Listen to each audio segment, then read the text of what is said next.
Effective immediately. HR downstairs. 5 words. That's all Sophia Hartwell said before she dropped the termination notice on my desk and walked out. No handshake, no explanation. Just a piece of paper that would detonate a $285 million merger in exactly 72 hours. I'm Andrew Morrison. I'm 49 years old and I just got fired from Graybridge Defense Systems, the company I'd given 21 years of my life to. I looked down at the notice. Expensive cream paper, the kind they use when they want to make something look official. My name at the top. The date and time stamped across the middle. I checked my watch. It was exactly 12 o'clock noon on a Monday. My $127,000 performance bonus was scheduled to hit my account Thursday at noon, 72 hours from now. Sophia thought she was being clever. Cut me loose before payday. Save the company money. What she didn't know was that bonus wasn't just money. It was a tripwire connected to the one thing holding her merger together. Here's what you need to understand. That $127,000 was tied to a clause written 12 years ago by the company founder, Colonel Henry Walsh. Henry was a retired Marine, the kind of man who believed your word meant something and loyalty went both ways. When he wrote that clause into my contract, he made sure nobody could ever strip away what we'd built together. The clause was simple. Once that bonus paid, full ownership of our core defense protocol, the ironclad system, would automatically transfer to me. Not symbolically, legally. And without that system, Graybridge had nothing to offer Sentinel Defense Group. Sophia had just armed a bomb she didn't know existed. I signed the termination notice without a word. My hand didn't shake. I stood up, grabbed my coat, and headed for the elevator. HR was waiting in the lobby like they were escorting a criminal. I nodded and kept walking. On my desk, I'd left a small black USB drive. I saw Sophia glance at it as I passed her office. She probably thought it was my backup, proof she'd secured everything she needed. That drive was empty. Had been for years. Every real backup, every line of code for the ironclad system was locked behind biometric encryption only I could access. I got in my truck and drove home. The city looked normal. People going about their Monday. Nobody knew that in 72 hours, the biggest defense merger of the year would collapse. And it would all trace back to 5 words in an office. When I walked through the front door, Diana was in the kitchen. She took one look at my face and set down her coffee. Andy? I got fired. What happened? Sophia walked into my office at noon and handed me a termination notice, effective immediately. Diana's been my wife for 24 years. She's seen me through 8 years in the Navy, through all-nighters when systems crashed, through crises that would have broken other marriages. But this was different. Nicole's a senior in college. Daniel's a junior. We've got tuition payments coming due in 3 weeks, $47,000 for Nicole's final semester at Georgetown. $52,000 for Daniel at Virginia Tech, plus our mortgage. Why would she do that? Because she thinks she's saving the company money. Cut me out 72 hours before my bonus hits. And the clause Henry put in your contract? Diana knew about it. I'd told her years ago, back when Henry first explained it to me. She'd thought it was unnecessary then. Paranoid. Now she understood. She just triggered it. In 72 hours, I'll own the ironclad system. Not Graybridge. Me. Diana pulled out the chair across from me. Her nursing scrubs were still on. She'd been working double shifts at the hospital for 6 months, helping us save for the kids' education. The irony wasn't lost on me. What about the merger? Dead without the ironclad system. She was quiet for a moment. Then she said something I wasn't ready for. Andy, you've given them 21 years. What about us? What about Nicole and Daniel? What about your health? That hit harder than the termination. 3 months ago, my doctor told me my blood pressure was sitting at 160/95. Hypertension. Stage 1, but trending upward. He said I needed to cut stress, lose the 20 pounds I'd gained sitting behind a desk, maybe think about early retirement. I'd been taking medication but still waking up with headaches, still feeling that tightness in my chest during crisis calls. I know what I promised. Do you? Because you've been talking about retirement for 2 years, and you're still there every weekend. You missed Daniel's baseball game last month because of an emergency patch. You haven't taken a real vacation since Nicole was in high school. This is different. How? because Henry trusted me to protect what we built, and Sophia just tried to destroy it because she didn't bother reading the contract she's supposed to be managing. Diana studied my face. She wasn't angry, just tired.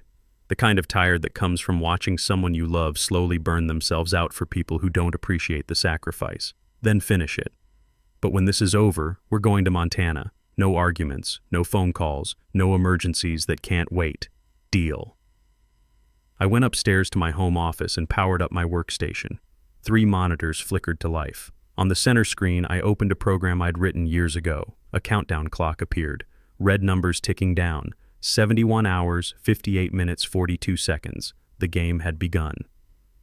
Let me tell you about Henry Walsh. I met him 21 years ago when I was 28, fresh out of my Navy contractor work. I'd spent 8 years in the service, the last 4 working on classified communication systems for submarine fleets. When I got out, I wanted to keep doing work that mattered, but without the rigid military structure. Henry offered me exactly that. Graybridge was nothing back then, just a converted warehouse in Alexandria with 12 engineers trying to build cybersecurity for military contracts. The company had been hemorrhaging money for 18 months. 3 major clients had walked away after security breaches. Henry was 6 months from bankruptcy when I walked through his door. Henry saw something in me that first day. Maybe it was the discipline from my service. Maybe it was the fact that I asked about the security protocols before I asked about salary. But mostly, I think it was that we both believed the same thing. If you're going to build something that protects people, you build it right and you protect the people who help you do it. My first week, I identified 7 critical vulnerabilities in their existing systems. By month 3, I'd redesigned their entire encryption architecture. By year 1, we'd landed a $50 million contract with the Pentagon. Henry made me lead systems architect and gave me a 15% raise without me asking. Over the years, I became the guy they called when everything was on fire. In 2018, when a ransomware attack hit 3 Eastern power grids simultaneously, I was the one who stayed up 72 hours straight rebuilding our protocols from bare metal. The attack was sophisticated, probably state-sponsored. They'd found a way to tunnel through standard firewalls by mimicking legitimate control signals. I remember sitting in that conference room at 2 a.m., surrounded by empty coffee cups and Pentagon officials who looked like they'd aged 10 years in 10 hours. The Eastern Seaboard could have gone dark for weeks. Manufacturing, hospitals, transportation, everything runs on those grids. We stopped it with 6 minutes to spare. When the Pentagon needed quantum-resistant encryption for SCADA networks that controlled nuclear facilities, I designed the system. When our biggest client demanded 0-day patches delivered in 48 hours, I delivered them in 36. I didn't do it for awards or recognition. I did it because that's what you do when you're part of something that matters. 12 years ago, Henry asked me to meet him at a steakhouse in Arlington, Morton's. It was a Thursday night, both of us exhausted from a week of crisis management. Someone had tried to hack the Federal Reserve's transaction processing system, and we'd spent 4 days building new security layers while the FBI breathed down our necks. Over bourbon, Henry always ordered Blanton's. He told me he'd written something into my contract that nobody else knew about. Not the board, not the legal team, nobody. Andy, he said, I've been in this business long enough to see what happens when the wrong people take control. They gut everything that made a place worth a damn. They sell to the highest bidder without caring if that bidder knows what they're buying. I won't let that happen to what we built. He explained the clause. My annual bonus wasn't just compensation, it was a legal trigger. Once paid, the intellectual property rights for the ironclad system would transfer to me automatically. The transfer agreement was already executed, held in escrow by a law firm in D.C., waiting for that payment confirmation from Graybridge's payroll system. You'll own it, Henry said. Lock, stock, and barrel. Nobody can steal it, sell it to the wrong buyer, or run it into the ground. I remember setting down my glass. Henry, that's your life's work. No, it's our life's work. And I trust you to protect it more than I trust any board of directors or CEO's kids who think they know better. At the time, I thought he was being paranoid. But Henry had survived 2 tours in Vietnam and 30 years in the defense industry. He knew how to see threats before they materialized. He'd watched good companies get destroyed by people who didn't understand what they were destroying. The next morning, I woke up before sunrise. Diana was still asleep. I went downstairs, made coffee, and checked my phone. 3 missed calls from unknown numbers, 2 voicemails. I deleted them without listening. The countdown on my computer read 59 hours, 12 minutes, 7 seconds. I was halfway through my coffee when my phone rang again. This time, it was a reporter from Defense Industry Weekly, a trade publication that covered our sector. The email had come through first, polite but pointed. Susan Martinez was her name. She'd heard rumors about personnel changes at Graybridge related to the Sentinel merger. Did I have any comment? I wrote back one line. Ask them about Section 14. That's all it took. Section 14 was buried on page 847 of the merger agreement, the key personnel continuity clause. It listed 3 people as essential to the merger integration. I was first on that list, followed by 2 other senior engineers who'd been with the company for over a decade. If any of us left Graybridge before the integration was complete, Sentinel had the right to delay, renegotiate, or walk away entirely. Sophia had signed that agreement 6 months ago without reading the fine print. I knew this because I'd been in the room when George Hartwell, her father, and the CEO had asked her to review the technical clauses. She'd waved him off. Legal already vetted it, she'd said. Let's just get this done. Now, a reporter was about to start asking questions that would make Sentinel's lawyers very uncomfortable. Questions about whether Graybridge could actually deliver what they'd promised without the people who'd built it. I went for a walk around the neighborhood. The morning air was cold, the streets mostly empty. I needed to clear my head, but also to get my blood pressure down. The tightness in my chest was back, that familiar pressure I'd been ignoring for months. The doctor's voice echoed in my head. Your blood pressure's too high, Andy. You need to reduce stress. I laughed out loud. Reduce stress. Sure, Doc. Right after I watched 21 years of my work get properly valued. By the time I got home from my walk, my inbox had exploded. Patricia Reed, lead counsel for Sentinel Defense Group, had sent an urgent message marked confidential, immediate response required. She wanted to schedule a call within the hour. I called her back. Mr. Morrison, thank you for taking my call. We've had some questions raised about the merger agreement, specifically Section 14. We were hoping you could provide clarity. I kept my voice level. Section 14 is your key personnel continuity clause. You should have the original agreement on file. Yes, we do. But there's some ambiguity about the licensing rights if certain personnel are no longer with Graybridge during integration. No ambiguity, I said. The language is explicit. Without my active role at Graybridge, the licensing rights for the ironclad system don't automatically remain with the company. Silence on the other end.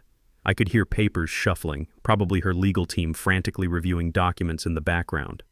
Would you be able to confirm whether those rights are currently in force? The licensing certificate was last validated while I was employed at Graybridge. My employment status changed yesterday at noon. If you want current certification beyond that, you'll need to ask Graybridge's legal department. She let out a breath that sounded like she'd been holding it for the entire conversation. Understood. Thank you for your time, Mr. Morrison. 10 minutes later, my personal email account lit up like a Christmas tree. Someone at Sentinel had forwarded an internal email chain to the wrong distribution list, and my address had somehow gotten caught in the thread.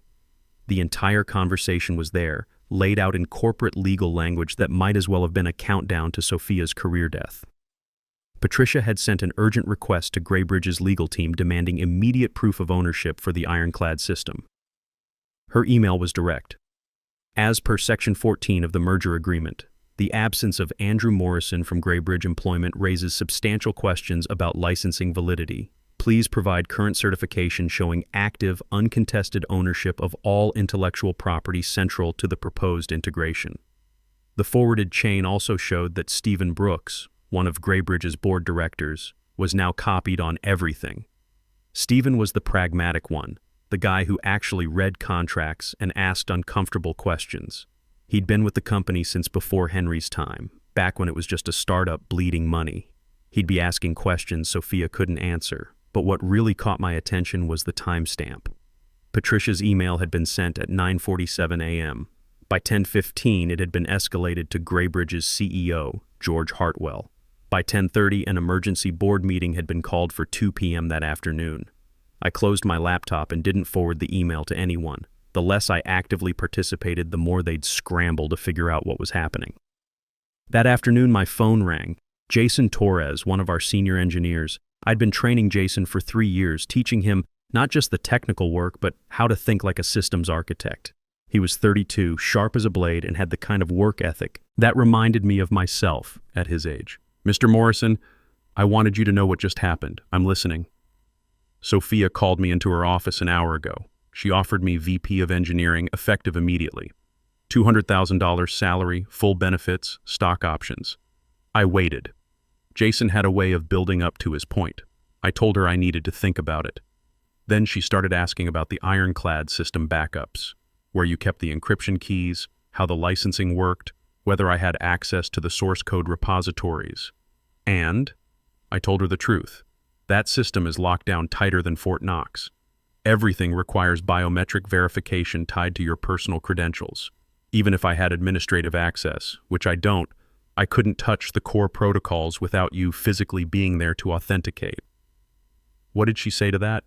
She got this look on her face like someone had just told her Christmas was canceled. Then she asked me if I thought you'd come back if they made you a better offer. I almost smiled. What did you tell her? I told her that in 3 years of working with you, I'd never seen you make a decision based on money, that you made decisions based on principle and respect, and that ship had already sailed. You didn't have to do that, Jason. Yeah, I did. You taught me that integrity matters more than a paycheck. I'm not forgetting that because someone waves a bigger number at me. After we hung up, I checked the financial news. Graybridge Defense Systems stock had dropped 8% since market open. Volume was 3 times normal. Someone was selling, and the smart money was getting nervous. By evening, the situation had escalated beyond anything I'd expected. Defense Industry Weekly had published a preliminary article titled "Personnel Changes Raise Questions About Major Defense Merger." It was careful the way trade publications are when they're walking close to the edge of what they can prove, but it asked all the right questions. The article mentioned my termination, though they didn't name me directly. It referenced concerns about key personnel continuity clauses and questions about intellectual property licensing. Most damaging, it quoted an anonymous source saying that critical technical leadership changes could impact the viability of proposed integration timelines. That anonymous source wasn't me. I hadn't talked to anyone except Patricia Reed. But someone inside Graybridge was leaking, and that meant the panic was spreading beyond Sophia's office. Diana found me on the porch that evening reading the article on my phone. "How bad is it?" she asked. "For them? It's about to get much worse. For us?" I looked at her, really looked. She'd changed out of her scrubs into jeans and one of my old Navy sweatshirts. Even after 24 years of marriage, even after all the stress and missed dinners and emergency calls, she was still on my side. "For us, I think it's going to be just fine." The countdown on my computer upstairs read 31 hours, 14 minutes, 22 seconds. Tomorrow would bring bigger headlines, more urgent phone calls, and the moment when Sophia Hartwell would finally understand what she'd done. But tonight, I sat on my porch with my wife, watching the sunset over a neighborhood where nobody knew that in 31 hours, one of the biggest defense contractors in the country would learn that some people actually can't be replaced. Wednesday morning arrived with a phone call that changed everything. Sophia's number flashed on my screen at 9:47 a.m. I let it ring 3 times before answering. Andrew Morrison. "Where the hell have you been?" Her voice was sharp, barely controlled. "Sentinel's legal team called me yesterday. They said they spoke to you. What did you tell them? Good morning to you too." "Don't. They're acting like there's a problem with Section 14. What did you say? Have you read the contract, Sophia?" Silence. The kind that stretches too long and tells you everything you need to know. "I've reviewed the key sections," she said finally. "I'd recommend reading all of it, especially the parts your legal team didn't flag. Andy, this isn't a game. They want proof of ownership for the ironclad system. We can't find the certificate. Which vault are you checking?" "The legal vault. The contract archive." I almost smiled. "That's interesting. Last time I checked, the licensing certificate was in a separate system, one with restricted access protocols. The system you controlled?" I glanced at my monitor. The countdown read 26 hours, 13 minutes, 51 seconds. "Andy, just tell me where it is. That would require me to still work for the company." "I don't." I heard her moving, shoes clicking fast against hard floors. She was pacing, probably in her father's office with the entire board watching. "If we can't produce that certificate, the merger..." She stopped herself. "If you can't produce it," I said quietly, Sentinel will invoke the delay clause. 9 months minimum, maybe longer. And during that time, they'll decide whether this deal is worth salvaging. Damn it, Andy! The shout cracked through the phone. This is my reputation on the line. Yes, it is. Neither of us spoke for a moment. Then she tried again, her voice softer, more desperate. Look, if we work something out, if I talk to the board about reinstating you with a promotion, maybe senior VP, I'm not coming back, Sophia, but read your contract. All of it. I ended the call. Thursday morning arrived cold and clear. I made coffee and sat on the porch watching the neighborhood wake up. My phone was off. I didn't need distractions for what came next. At 11:55 a.m., I went upstairs and opened my laptop. The countdown read 4 minutes, 38 seconds. Diana stood in the doorway watching. You sure about this? She asked.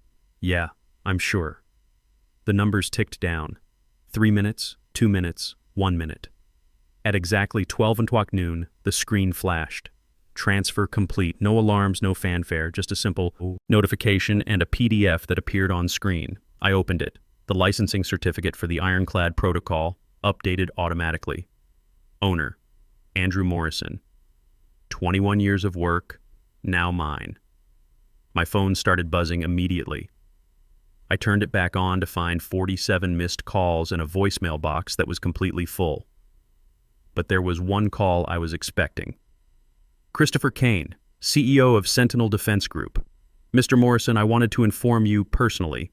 We're suspending the Graybridge merger. I saw the statement. There's another reason I'm calling. My legal team reviewed your background extensively.